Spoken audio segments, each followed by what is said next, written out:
Single medium student got a second class upper lower, and this guy got a first class. He wanted to start. He applied for a Commonwealth scholarship. When he applied for the Commonwealth scholarship, he was not. I just asked him, so what are you going to do? What are you studying? He said environmental economics.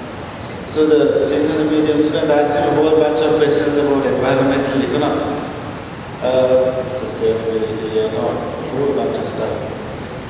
This guy, he was taking up notes. He said, I have no clue about this environmental economics. He got his PhD from Cambridge, Oxford or someplace, and now he's somewhere in some other countries a professor. The single medium student is a teacher. How does that happen? Right? So just learning English and kind of English to learn. And what you have to say, Suleiman's process that thinking that you learn some English is better and then you pick it up. I don't know, we'll see how it unfolds in the future. But people with privilege, in my experience, don't like to give up privilege. I don't think people who have money don't like to give up their money. There are no benevolent socialists in this world. Thank you, Manu. I have been told that now is the time to open up for questions. I cannot see any of you with these flashlights on me. However, yes. I don't know whether that's mine. And would you like to relate it to some particular person or? I'm relating this to teaching children. I teach dance, and I'm finding that I do get similar speaking children coming to classical ballet. Yes. And they are very lacking in confidence to say anything. In English? In English. You. And I, of course, say, but it doesn't matter. I can talk singular, they don't have to. And I say, but you should know. And slowly they gain confidence. Yes. This is a 9-year-old child. That's right. Yeah. And I've got older students also. They can't speak English and they feel extremely at a disadvantage. They're very gifted, but the English is certainly an impediment. And they cannot, it's a shame. And I think no, it's a pity. So they are simply speaking, so what? Why do you, is it not for dance you don't need English? I don't know. I have to explain. I have to explain things. And of course it's in French as well. So we speak a lot of languages. Ballet speaks a lot of languages. I spoke about 10 in my life. Just had to learn. Wherever I went, I had to learn the language. The language of dance is not particularly one or the other. It depends where you are. I was in Germany, I was in Israel, I learned languages. So between you speaking singular and them speaking some kind of English, you manage. Yes. And I always say to them, Magi singular hali pol katune, so come up now. So they gain confidence. Anybody else?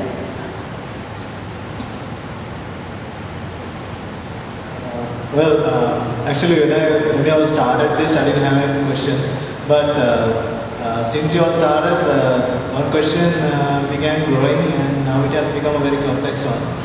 So the first one is like, I have never heard of Englishers as in like Italian English or Japanese English or Chinese English or like such Englishers. But it's Sri Lankan English that we have particularly heard, and we have British English and American English for obviously different reasons. So I'm asking like, is this something to do with, throughout the discussion we went on with like Kaduwa, and then again it went on to the life skill. And then we dealt with the nuances of political and social and stuff. So do we really have to, establish a particular language policy that sort of endorses Sri Lankan sort of English? Because we, now if we take the population as a whole, different people speak different, different accents, different paces, different uses, different collocations. So, it's, even if we established a brand or a language category called Sri Lankan English, that's not going to sound as, as unique or as common as British English or American English or such an Would established... you like to respond to that? So we are running out of time. Yeah, please. Yeah, that is a problem. There are people who ask for a standard Sri Lankan English, and I have a problem with that. Not because I am saying this is like not good or something, I don't see it. I see such a variety, and also, I mean, you find words or phrases that you use here across continents, somewhere else, and I kind of, so I always thought it was Sri Lankan English, but somewhere else, somebody is using it, so that's why what I meant by holishness also.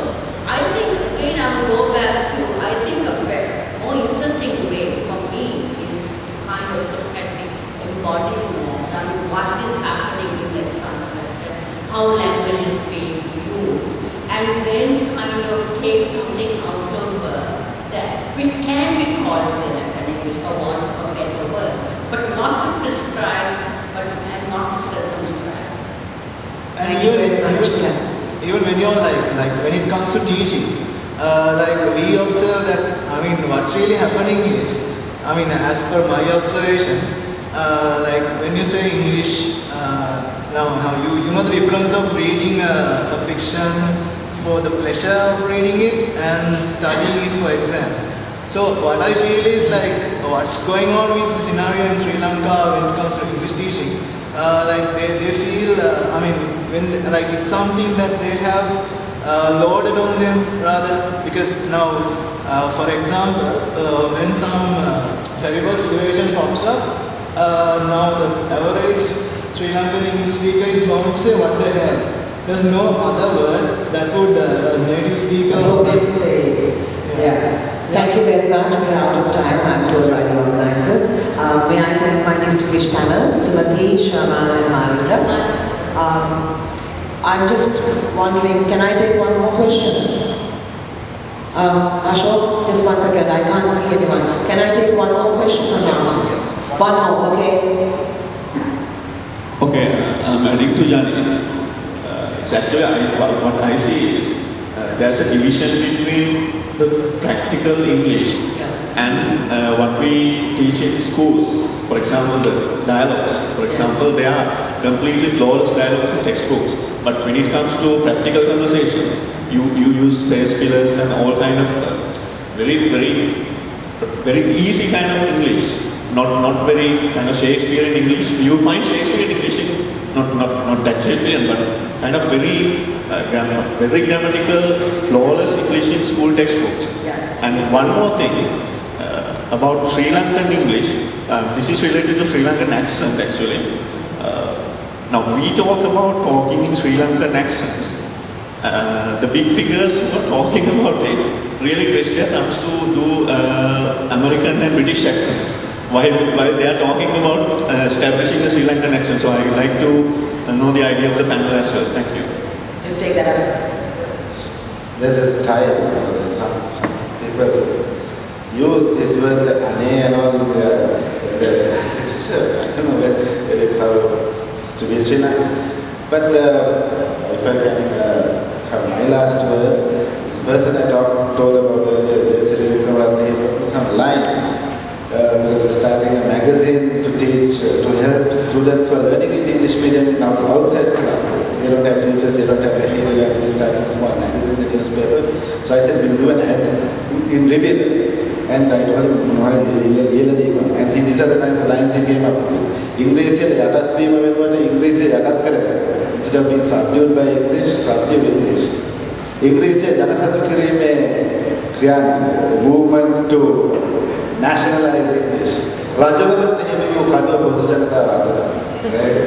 the sword that belongs to the kings, to the hands of the common people. Thank you very much.